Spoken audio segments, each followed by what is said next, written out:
మధు నాయక్ ను మా community programme లో భాగంగా నన్ను నా తమ్ముడు శివాను కలిసిన మాట వాస్తవమే.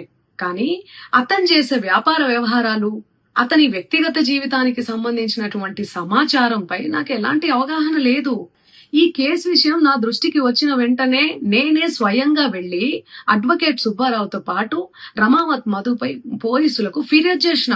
తప్పు చేసిన రమావత్ మధు అండ్ గ్యాంగ్ పై ఖచ్చితంగా చర్యలు తీసుకోవాల్సిందే. బాధితులకు న్యాయం చేయాల్సిందే. ఈ కేసులో మోసగాళ్లను, బాధితుల అంశాలను పక్కన పెట్టి నాపై, నా కుటుంబ సభ్యులపై దుష్ప్రచారం చేసేందుకు కొందరు వ్యక్తులు కావాలని ఈ వివాదంలోకి నన్ను లాగుతున్నారు. నిజానికి ఈ మైక్రో ఫైనాన్స్ అనే వ్యవహారంలో నష్టపోయింది బాధితులతో పాటు నేను కూడా ఒక బాధితురాలనే. వాళ్ళు అమాయకులు, డబ్బులు పోగొట్టుకున్నారు. నేను పేరుని నష్టపోయాను.